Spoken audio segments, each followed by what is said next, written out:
Hey, hello everybody. Can you hear me all right? Okay, perfect. So thank you for that lovely introduction. I haven't heard from Nathan Morehouse in a while. I'm going to email him in a little bit because that was really sweet. And yes, like I said, I did my undergrad at the University of Cincinnati, and I was originally a pre-med student. I thought I was going to become a physician's assistant. And much to my parents' questioning, I decided to hop into the world of insects. So I started with jumping spiders and realized that there are people out there that get paid to ask really interesting questions and get curious about their natural world.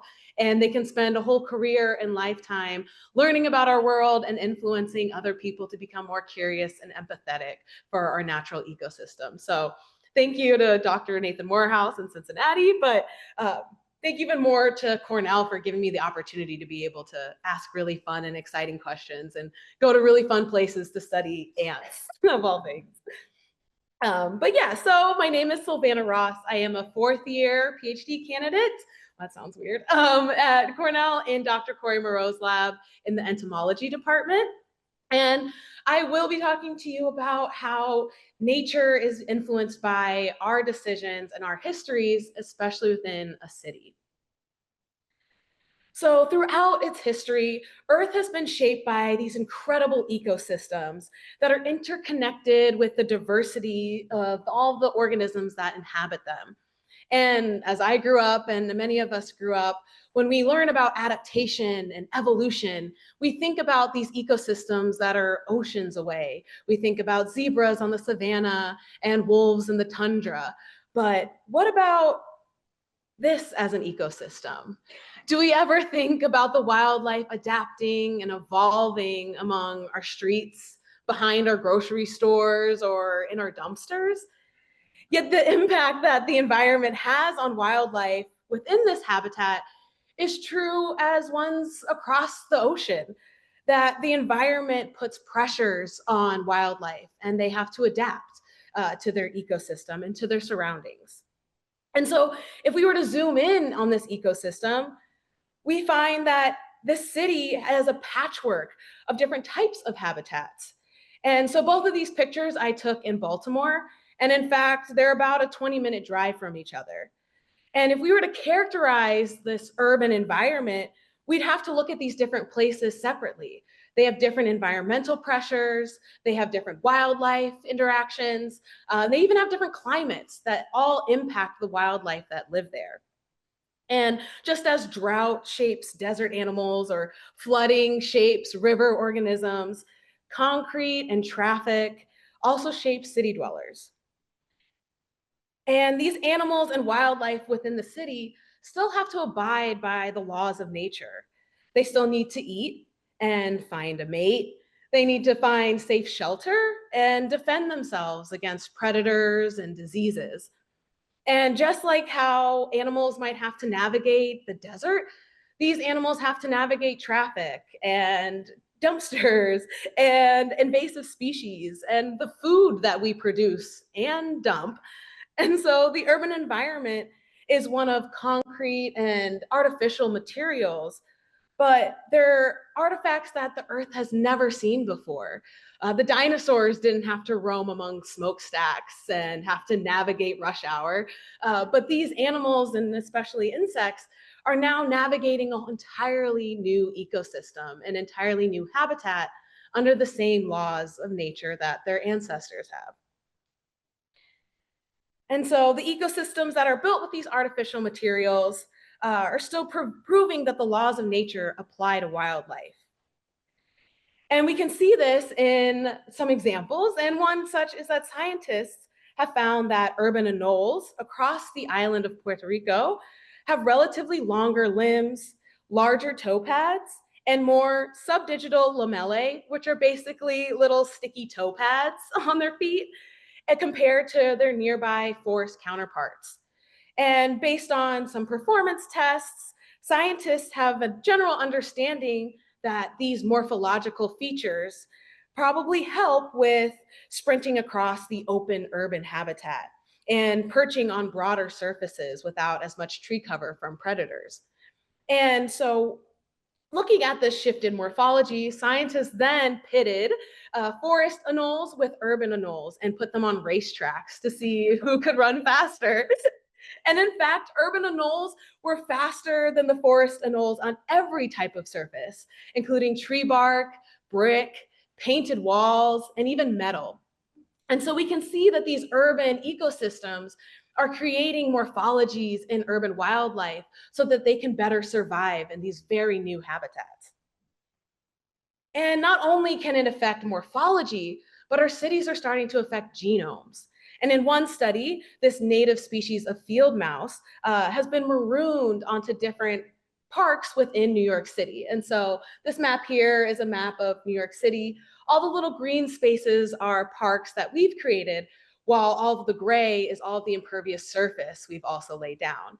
And so even though this field mouse hundreds of years ago was running through meadows, which are now Long Island, it is now being isolated to the parks that we have in New York City. And so Jason Mushi South, who is now actually at Drexel University in Philadelphia, found that mice from these different parks are actually so genetically isolated that if he were to sequence the genome of a mouse plucked randomly from a park, he could tell you exactly which park that mouse came from.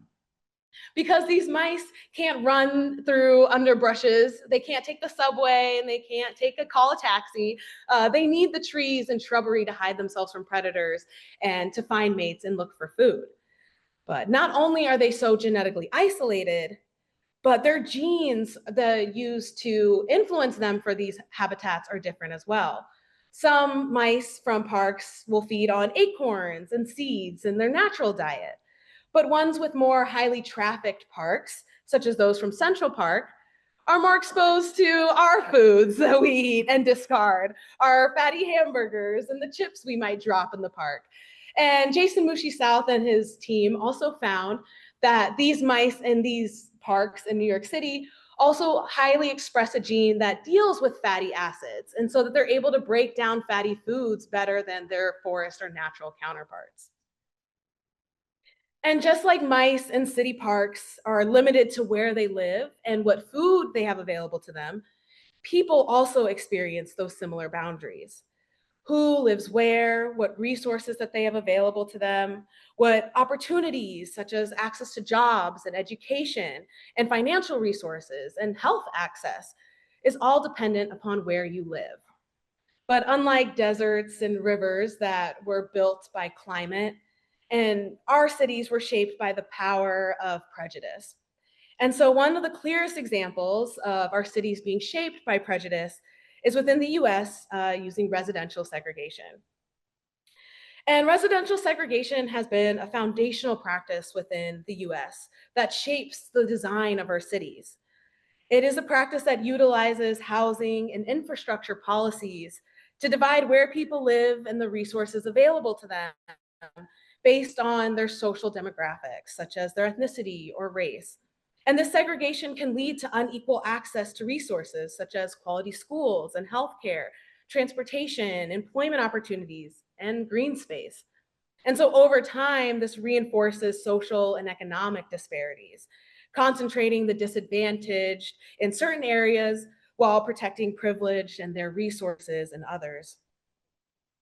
And so in particular, and especially for my research, the practice of redlining has been an instrumental practice in segregating people based on where they live.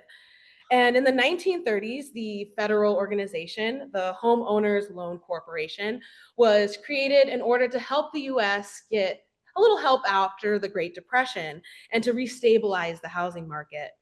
And in order to help with this, the HOLC created maps of over 200 US cities and their neighborhoods to help the federal government and other financial institutions decide which neighborhoods were a safer financial risk if someone from that neighborhood were to ask for a housing loan.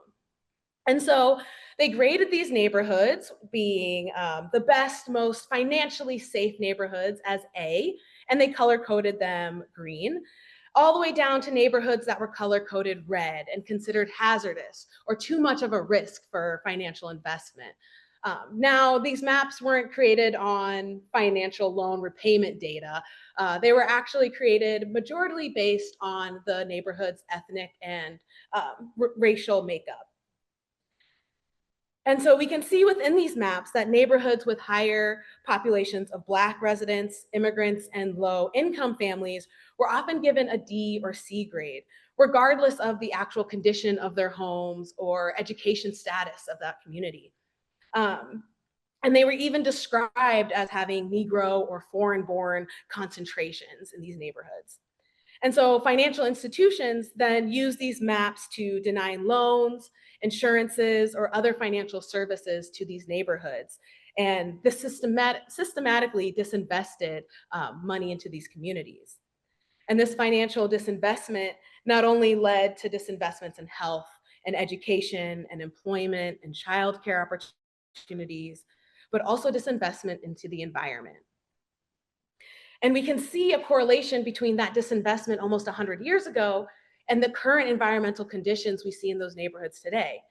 And so if we look at a redlining map of Los Angeles from the 1930s, where those degraded neighborhoods that were considered more risky are color-coded in red, and it kind of looks a little funky on the screen, but on the outskirts, we can see A and B graded neighborhoods that were deemed less risky financially for these institutions back 100 years ago. Today, we can see that those C and D graded neighborhoods on average have higher pollution burdens, here shown by the darker red in the center of the city. And not only do they have higher pollution burdens, they also have less vegetation, so less tree cover and access to green spaces. And that also means that if there's no tree cover to shade your ground and there's more pollution in the air, you also have those areas having hotter temperatures than the surrounding areas. And because of that, we also see more noise pollution in those lower graded neighborhoods where we put more of our traffic, more of our highways and our construction zones. And so these environmental differences across neighborhoods aren't random. They're mapped policies created nearly a century ago. And we look back on LA in the 1930s, today we can see how that systemic bias has been built into the landscape. And so in order to study urban ecology and evolution responsibly, and I have to add, this field is pretty new for ecology and evolution, looking at cities themselves as a whole ecosystem has been a very new practice in the world of exploration of the natural ecosystem. But if we're starting on this journey of studying our cities and the questions and mysteries that they hold, we have to do it responsibly. And we must consider the role that we play in building the ecosystem, in the driving patterns that we see in biodiversity and adaptation in wildlife. And so social inequality, both historical and ongoing, is one of the most defining features of a city.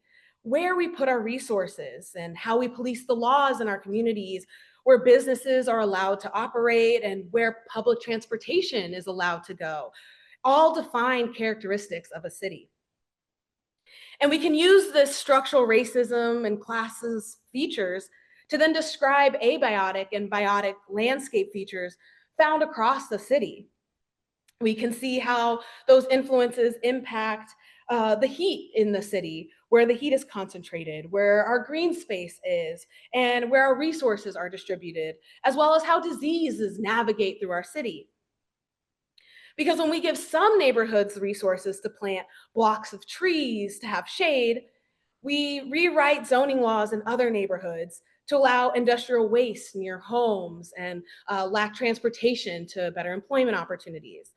And where we decide where these resources go and where they're laid across the landscape, due to people's social demographics, we are actively shaping unequal ecological conditions across our city. And if these social inequalities are driving environmental differences, then we can't fully understand how cities affect wildlife without also examining the social structures that shape these environments. And so, in order to study how these environments are shaping wildlife, we can do this by comparing the phenotypes or the morphologies of organisms living in these different urban ecosystems. We can look at the traits that predict their survival. And if we can study how urban organisms exhibit these different phenotypes, whether it's different lengths in your toe pads or how well you cross a highway, we can then see if these phenotypes are associated with the environmental conditions of their neighborhood, and if that influences their fitness or their ability to survive within the city. And then we can ask whether this variation in phenotypes or this variation in traits is a form of adaptation. If urban wildlife are evolving and changing the mechanisms they use to survive and passing those traits down to their young. And so, in order to further understand how rapid urban development by humans is shaping evolutionary trajectories and species that share our homes and sidewalks, it's important to also look at how we shape those ecosystems. And so, which leads me to my PhD thesis question of how does these systematic biases influence physiological adaptations in urban organisms? And to do this, I turn to little ants living amongst the leaf litter in our city. These thriving environments that are shaped by a legacy of environmental neglect and historical exclusion. But these ants are exposed to the same stressors that our communities endure. And these ants have managed to carve out their own niche within these landscapes. They're among the discarded Dunkin' Donut cups and the beer cans. And I was always curious of how they can persist and adapt in spaces that were built to overlook them. And so the odorous house ant, otherwise known as Taponoma seseli, is a common native North American ant species found throughout the United States. And she gets her really cute name because if you give her a little squish and sniff, she smells like a pina colada. And so that's actually how I ID her in the field, because she's a little black ant running across the sidewalk. It's really hard to pull out a magnifying glass and look at the petiole and then antennal segments. But if I can give one a little squish with my thumb and smell her, and she smells like a pina colada, I know I have Taponoma seseli. And this ant is super common in our cities. You've probably seen her running across a kitchen counter or in your home or even on the sidewalk. They're very influential into our homes and even considered a house pest. But they're not harmful at all. They just want your sugar and your crumbs. Um, and something very fascinating about Taponoma is that when she's found in the forest, that the colonies tend to only have a few queens. They might have a few hundred workers. They might live in an acorn or under a rock and just live a very nice, quiet woodland life. But when you find Taponoma in the city, the colonies are massive, hundreds of thousands of workers, hundreds of queens, and they can take over an entire basement. Their whole colony might span an entire city block. And we're still wondering how the city can support such a giant growth in your life history. And so I focus on two different cities in order to compare the phenotypic differences in ants across different neighborhoods. But I look to Philadelphia, Pennsylvania, and Baltimore, Maryland, because they both have a shared history of using redlining to separate where people live and provide financial resources to those communities. And I can see a correlation in their present day environmental stressors. And so by comparing two cities, it can help uncover how city specific factors like the layout of the city or local policies might influence adaptation. And I can also compare if redlining could have been a trait or a resource across different cities that influence wildlife in very similar ways. And so if we turn to Baltimore and we break down the city into its past and its current environmental conditions, I can see that we have a picture of a HOLC map on the bottom, and then above it is the same map, but coded. Um, and so we can see that Baltimore today, neighborhoods that were C and D graded, indicated by yellow and red on the bar graph below, have less vegetation than those in the surrounding suburbs. And we can also see that this pattern is influenced by the impervious surface, so the amount of concrete and asphalt, and that C and D graded neighborhoods have a higher percentage of that asphalt and concrete than those from suburban neighborhoods, indicated by the blue and the green on the bar plot or on the box plot. And because the combination of lack of trees and lack of trees and higher temperatures, we can see that neighborhoods from C and D graded areas are now hotter than those in surrounding suburbs that have more vegetation. And when we turn to Philadelphia, we can see a similar pattern where neighborhoods in B, C, and D graded neighborhoods actually have less vegetation than those in A graded neighborhoods. And the same can be said about the impervious surface, more concrete and asphalt in those C and D graded neighborhoods. And that in turn leads to hotter temperatures in our less privileged neighborhoods, having less tree cover and more concrete that builds this heat island within the city. And so again, how do these current temperatures correlated with historical residential segregation impact ant thermal tolerance? And so I visit my two sample cities, Philly and Baltimore. And I actually travel around the city and look for spots where if I was an ant, I would wonder, would this be a good spot to start a colony? And so I sample across the city. I go to inner city neighborhoods, I go to suburbia and out to natural state parks to collect taponoma.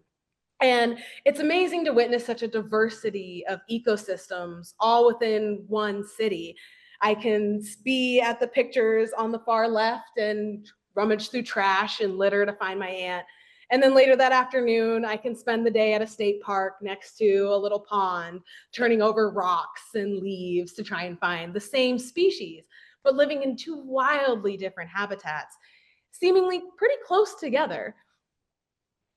And so finding variation within these habitats across the city, whether the ants were moving across a mowed lawn or hiding out under a Tesla, I can find them in all these different ecosystems and still abiding again by those laws of nature, trying to find something to eat, trying to take shelter, stay away from predators.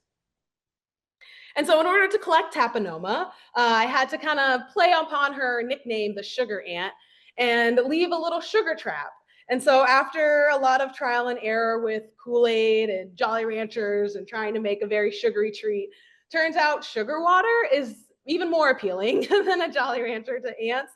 And so I would leave these falcon tubes with sugar water and a cotton ball and come back in a couple hours, and a Taponoma worker would have invited all of her sisters to come drink on this magnificent gift that was left next to a piece of concrete. And if I was lucky, I might have also found a Taponoma highway. These ants are really known for their extensive lines that they create when they're getting food or moving their colony. And you might have even seen them going under your door crack or walking across your kitchen counter in these very neat, orderly lines. And so if I found a line in the sidewalk crack or along a plant or in a fence, I got really lucky. I didn't have to leave any sugar for them, keep the sugar for myself. And even luckier, I could overturn a rock or a piece of concrete or a leaf pile and find an entire colony of Taponoma. I always don't give her enough credit, but she doesn't make the same type of nest that other ants might make. You might see a little dirt mound or might see them weaving together leaves within a tree. But Taponoma just likes to fill up a space. They don't like to build their house, they just like to move into one. And so they might be under a rock or in a pile of leaves or literally just hanging out under a piece of brick. Or I found them in those mice traps that people leave outside of buildings, open those up, and there have been whole colonies. And so after all that scattering, when we zoom into what the actual workers are like, I collected the workers from all these different neighborhoods and different colonies in order to run thermal assays to understand how they respond to heat stress from these different neighborhoods. And so the neighborhoods across the city have different thermal measures because of how much concrete they have or how many trees that they have to provide shade. And so I can test the workers from each of these colonies, from these different neighborhoods, to see how they handle heat stress and if they handle it differently. And I predicted that ants from the inner city, the neighborhoods with less trees and more concrete, would be able to withstand hotter temperatures than those from the suburbs with more trees and more green space and cooler neighborhoods. And I would like to shout out our undergrad, Alex Wan, for taking all these pictures and I'm rooting for him this semester because I have twice as many ants for him to do to point and image as well this semester. Um, but it really shows kind of the diversity of the similar species, where it can come in light colors and you come across other colonies that are darker. And I think it's really interesting that these are all the same species, but we not only see different morphologies, but we're interested in if their genes are even different. And so from each colony, I collected 5 workers in order to cook them to check their thermal tolerance. And so if you've never cooked ants before, you can see yourself missing out. So I take an individual ant and they get their own little tube and I put them on a dry block, which is a fancy scientific George Foreman. And I am able to ramp the temperature up for 1 degree Celsius every minute. And the ants will get to a point where they lose muscle function. So I can pick up their tube, give it a little flick, and if they're on their back and they can't turn themselves over, that is their critical thermal limit. So the maximum temperature that they can withstand before their fitness starts to fall off. So just like us, if it gets way too hot, we start sweating. We might have to drink some more water. We try and find AC. But if it gets too hot, then our body starts to shut down. And the same happens with ants. In fact, right before they reach their thermal tolerance, they start running really fast because they're trying to find an escape. And when their behaviors don't work in order to escape the temperature, then their body has to either express genes to help protect themselves against the heat. And if it's still too hot, then that's when their bodies shut down. And so I'm able to test which colonies have what temperatures that they can withstand and average them out. And so from my first round of field work, I found some really interesting results. So to go over this graph, on the x-axis on the bottom, we have the neighborhood grade. So whether they were collected in neighborhoods labeled as A, B, C, D, or N, which stands for natural sites. So those state parks outside of the city, hopefully inferring that they haven't had to deal with rush hour and Dunkin' Donut litter. And then on the y-axis, we'll have their critical thermal maximum temperature, so the hottest temperature that those colonies could survive. And within Philadelphia, I found that ants from C and D graded neighborhoods, those inner city neighborhoods, were able to withstand hotter temperatures than those from A and B graded neighborhoods, as well as natural sites. And that, interestingly enough, ants from A-graded neighborhoods and those state parks have very similar thermal tolerances as well. And yep, and C and D ants are able to tolerate that heat more than those from suburban areas or state parks. And so when I look at Baltimore, the pattern wasn't as significant, but there was still a difference between ants collected from A-graded neighborhoods and those from D-graded neighborhoods, and that those from D-graded neighborhoods were able to withstand hotter temperatures than those from A-graded neighborhoods. And because of these results, I had to go back to Baltimore and Philadelphia this summer. Actually got back 2 weeks ago. And I collected even more ants, especially those from state parks and more from the suburbs and our inner city neighborhoods, to kind of add more samples to this project. But still seeing similar patterns even a year later. And so when I combined the two cities to focus on thermal tolerance differences across red line neighborhoods, to neglect the fact of city-specific factors, I found that there is still variation between thermal tolerances of those ants found in A-graded neighborhoods than those found in D-graded neighborhoods. And that A-graded neighborhoods and natural ants had similar thermal tolerances. And so to leap past my thermal tolerance results, my next steps will then be to dive within their genome and to look at what genes these different ants are expressing under these different environmental conditions. And if ants from A-graded neighborhoods and natural sites are upregulating genes that are different than those from C and D-graded neighborhoods. If there's certain genes that are helping ants in C and D-graded neighborhoods withstand not only hotter temperatures, but higher rates of pollution and a different diet than those found in forest environments. And so it's crucial to acknowledge that warming temperatures expand beyond just hot ants in the city, because environmental racism is a systemic issue where marginalized communities bear the brunt of environmental hazards. And we need to further understand the gravity of our unbalanced urban ecosystems and lend our hands to the needs of those beyond ourselves to start tending to the wounds we've created with our concrete. And to help further understand those unbalanced urban ecosystems, we need to look at why our cities matter. And we start with that with our backyards. And we start by sparking curiosity for the organisms that we share our streets with and our groceries with, even much to our chagrin. But we need to start sparking curiosity and empathy for the insects, not only oceans away, but the ones that are right in our own backyard. And I started doing this after I had graduated undergrad. I never really thought too much about the wasps visiting the flowers outside of my school, or thought much about what the birds are eating besides like the pizza that some undergrad left. But once I started to see what was visiting flowers on my day to day, and once I realized that some of the environmental science classes I was teaching in inner city schools in Cincinnati also had hoverflies visiting clover at their school, and they too had monarchs flying past their campus, and that they could point out different birds and bees and flies that were right outside.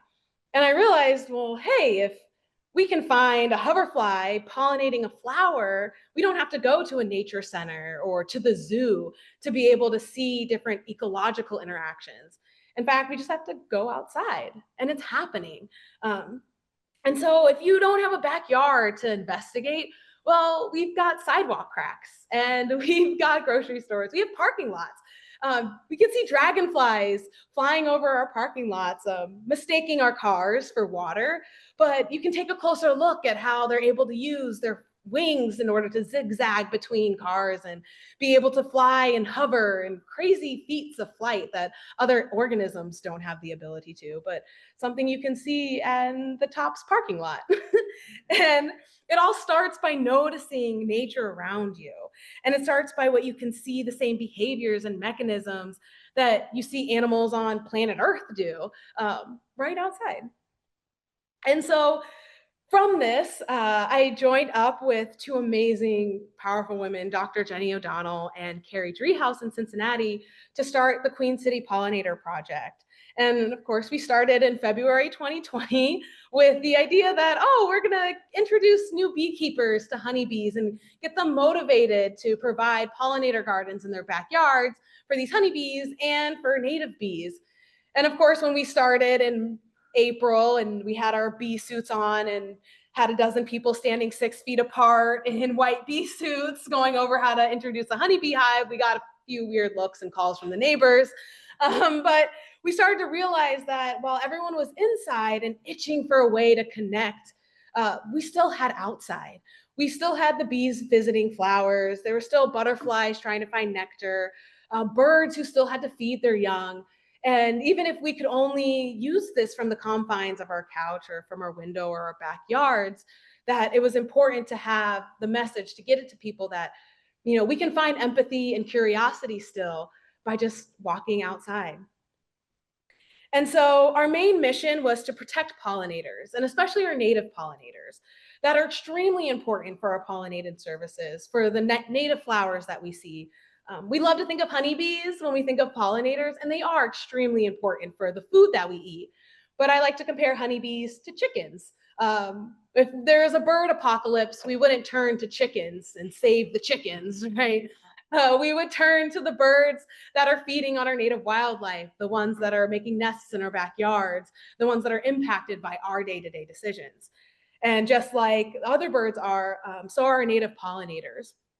And so I was teaching environmental science classes, and I was looking for interactive ways that our students could work with other insects and work with nature without having to go too far, and found that students in areas that were less maintained, whether there was someone who couldn't come and mow the lawn every week and someone not spraying mosquito pesticides on their school lawn, we found that there are more bumblebees and wasps and clovers and dandelions and robins and blue jays, even though we are in the middle of the city. And so we did a lot of pollinator advocacy work. We taught a lot of students that, we don't have to go so far and envision ourselves in different ecosystems when we can learn all of these same really important factors right outside of our door. And so what we do is we teach. And so we go to schools, we go to libraries, museums, businesses, nature centers, to present on environmental science and the importance of pollinators in our urban ecology. And then we also engage the community. And so we'll do a lot of community science projects. We've recently, over the past couple of years, done some bio blitzes where we have volunteers from the community come and count the number of pollinators and different plants that they see in certain neighborhoods, to then see where we can target other pollinator education measures. What neighborhoods are having the ability to go outside and take pictures of pollinators on their flowers, and what neighborhoods don't. Doesn't mean that if you don't have the ability to take out your cell phone and take pictures of things, doesn't mean that the bugs aren't there. And we also do advocacy work. So we try and reach our people through social media, but one really important form of advocacy that we've recently started is working with municipalities as their pollinator warriors, going to municipality, seeing where they could benefit from a pollinator garden, or what community centers could benefit from pollinator education, where their people gather to hear information about their natural ecosystem. And if we can help plant more native pollinator plants, if we can teach more people in their community, how can we do that from a policy standpoint and get policy and political makers or policymakers in on that conversation?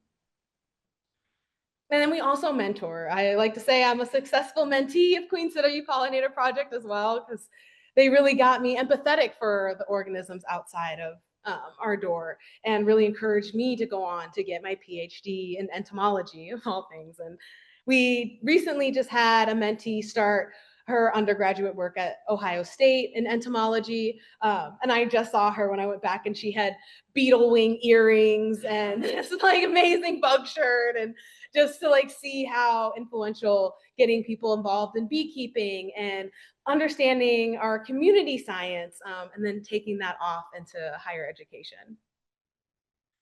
And so my big call to action for everyone in this room is to just stay curious about the nature we see outside.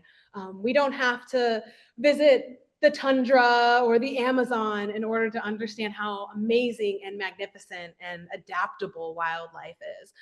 We can look right outside and study our seasons and study our day to day. Maybe a bumblebee came to visit your favorite flower yesterday, and a hummingbird moth is here next week, and how much life like your favorite things can support. And so again, stay curious, take part in community science projects, because as much as I wish there was an army of urban ecology scientists able to study every city and every country across the planet, there's just not enough of us. But there are people living in all of those cities across the world. And if everyone took a time to be curious and empathetic for the little insects visiting their flowers or their neighborhoods, we could have more eyes on the stories that they have to tell and what our future can behold from what we see today. And so with that, I'd like to plug a special documentary series on PBS called The Bugs That Rule the World.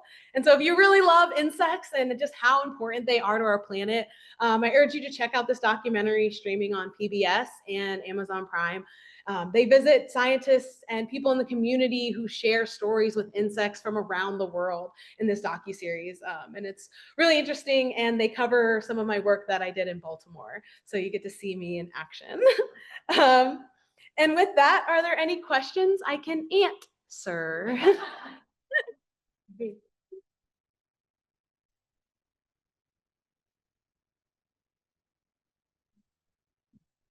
So I'll go around the room. Raise your hand if you have a question. So a question for you, actually I have two. One is, how do ants cool themselves? Yeah, that's a really great question. So they'll use some behaviors. They will actually go find shade. Ants in the desert actually have longer legs to separate themselves from the hot desert floor. But usually it's a matter of they'll run away, try and find shade, or within their genome, they have things called heat shock proteins, which a lot of living organisms have. We have heat shock proteins. And when we get really hot and ants get really hot, they'll express these heat shock proteins, which help our cells not explode under hot temperatures. And a big question of the diversity of ants that we see in cities does have to deal with heat, because some ants can't tolerate heat. And if they can't live in that really hot environment, they won't live there. We can't find Tapanoma in the hot desert, but we can find her in cities that are a little bit cooler than the surrounding desert ecosystem. So it comes a matter of their behavior and their genome, and whether they can actually withstand those hotter temperatures and thrive in those environments as well. So good question, yeah. Thank you so much. Your work and your presentation are terrific, Thank you. and you're a great spokesperson for the need to think about nature. Thank you. My question is, do you know whether the odorous ants are important pollinators for any particular plants? Yeah, good question. This was actually one of my A exam questions. And unfortunately, funny enough, Tapanoma is a nectar thief. So the ant will actually visit flowers and just steal the nectar without actually pollinating. But they are really important ecosystem engineers. They move their colonies a lot. They will visit food sources, move food sources. And they do actually farm. They'll farm aphids to get that sugary liquid that aphids produce. And funny enough, when I was out in the cities, when there were trees with a ton of lantern flies will make honeydew, which is basically sugary water. And there'd be so many ants at the base of the tree. And because they're drinking all the sugary liquid that the lantern flies release. And even though it's like, burn the lantern flies, they're taking over, they're feeding so many ants. And it's interesting to see how they're benefiting from an invasive species where we and a lot of other species aren't. And so there's, again, that duality. But yeah, they're actually nectar thieves, but other things eat them. And so they're still important for our little ecosystem. Yeah, good question. Thank you. Any more questions?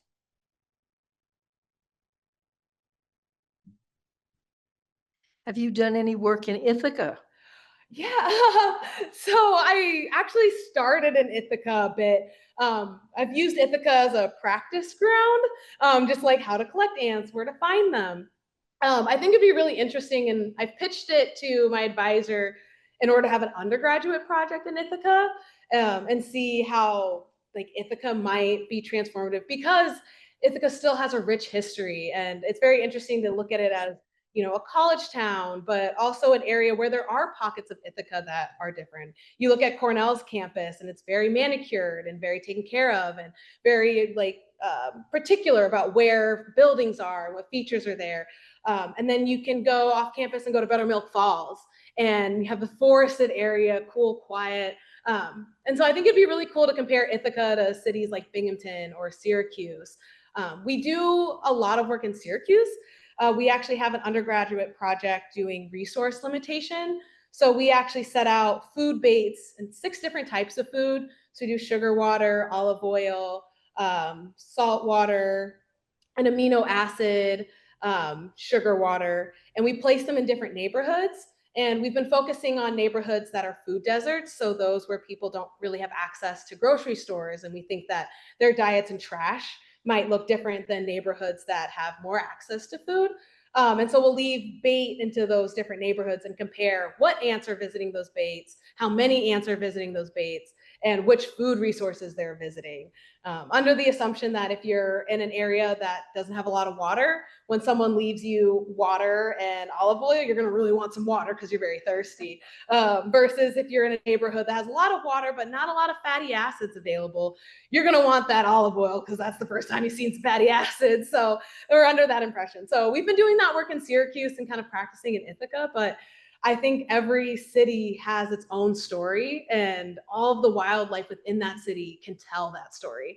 So even though I study ants, I think this kind of work would be really cool in other organisms and in plants, in squirrels, and pigeons, and starlings.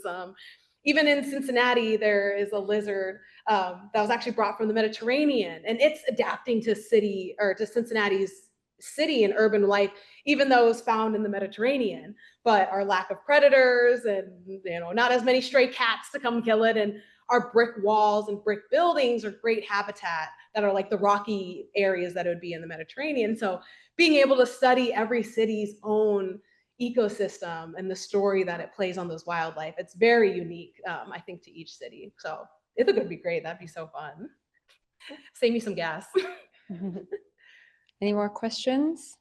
Oh, yep. So what do you think you'd find in Phoenix? Oh, that'd be so cool. I really do want to do desert.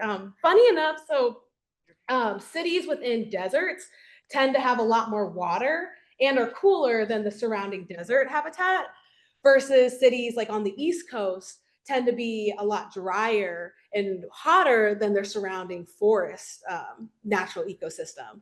So ones in deserts, people have done some work on like other wildlife, but found because you have more access to water, you might lose some of those traits that allow water retention. And if you're avoiding a lot of the heat within a desert, you go to a city and it's like, oh, I can go to someone's house and they have AC like all year round. So do I really need the mechanisms to withstand hot 100-degree like desert ecosystem? So I think it's really, we might see almost like a flip-flop with some traits when we look at desert cities, just because the policies are bring water to our city. We live in a desert, we need more water, we can put more greenery here, we can have trees where there's usually cactuses. So we might be able to see different niches being taken over, not just by ants, but by other animals and those interactions that they cause. And again, like super interesting, unique ecosystems depending on the city, even though we're in the same country, but vastly different environments. We all have the same McDonald's. Yeah, we all have the same McDonald's though, so our fatty diets are the same. And maybe some enzymes help break down that food could be a little different. We know with the field mice in New York City, the ones in Central Park also have genes that help them with immunity. And so they're across more diseases and it's more pollution. So you're exposed to more pollutants. And so your body needs to be able to protect against those as well. So yeah, that'd be really interesting to look at the deserts too. Do you see evidence of different species competing against each other, such as Argentine ants in California, for example, where they sometimes drive other native species out of their habitat? Yeah, no, and cities are an amazing place where that plays out, where we see a lot of invasive species being so successful in cities and then driving out competition.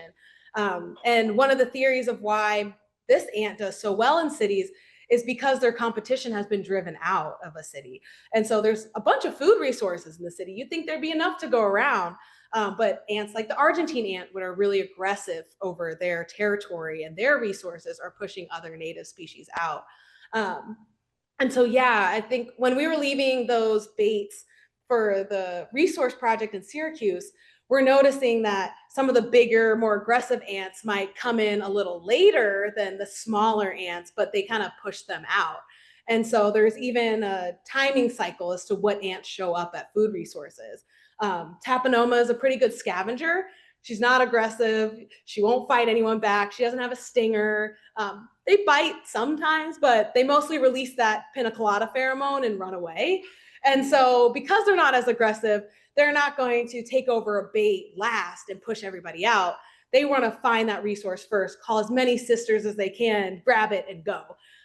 So you're seeing behaviors change due to different competition in a city versus when they're out in the forest and there's food in the forest floor and they're living in a little acorn and maybe this colony has their little territory. The food is dispersed in different ways. And so it's really interesting how like what species are actually in cities and then how their behavior changes based on what else is in that city. Like the lanternflies, they're not native here, but the ants love what they make. So, but yeah, great question. Thank you. We have time for one more question.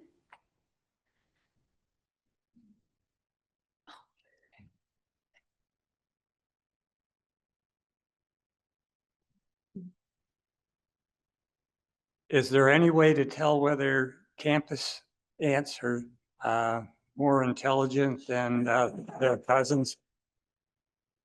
You know what? I do not know with ants, but with squirrels, I would love to know the answer with that because I swear campus squirrels are not as scared of people. They know that undergrads are going to be throwing their trash and that we're not as like harmful as those like as cars or things out in the city. So, but I think campuses offer a really cool ecosystem too because typically there's not as much traffic on a campus. There's more food. The people kind of ins and outs. You've got your buildings concentrated to each other, and usually you have beautiful scenery, lots of trees, lots of green space compared to surrounding areas. I know some research has like looked at ants, and they've actually looked at urban ants, but they've gotten them from some urban campuses, so like some city university campuses. But then you look at that campus, and then the surrounding area might be like a low-income neighborhood. But that campus itself has a lot of greenery, trees. You might see the buildings, but they've got more gardens.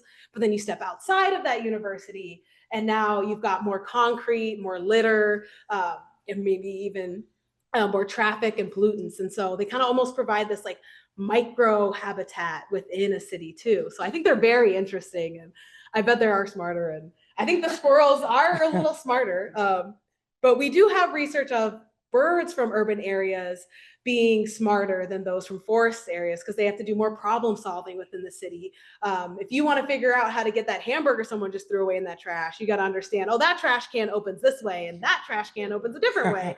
And so there's different problems that they encounter in the city and different food resources that they encounter. And so is research that the city organisms could be smarter because they have to run into different problems and do more problem solving. But yeah, I think the ants on campus might be a little smarter. I do have a few colonies in Comstock that are from Cornell, and then I have some that are from like the city, and I'm trying to keep them all alive. But well, yeah, maybe I'll give them a little quiz or something in a couple months. Thank you, that was fun. Thank you so much. Thank you Oh, very this is much. wonderful. So Thank you. on behalf of Cape and Yeah. and Ken, I want to present you with a little gift bag. Thank you. For your talk. Thank you. Yeah, Thank you and very much. so Sylvana has opened a new window, I hope, on your backyards and even in the building. Oh, and even in the buildings behind you. So the next talk in our series is October 16th, and that'll be given by our astronomy colleague, Jim Cordes, who's going to speak on the subject of gravitational waves are the new window on the universe, insights on supermassive black holes, element formation, and a few other things. So please do come in a month, and thank you very much again, Sylvana, for a great talk. Thank you so much.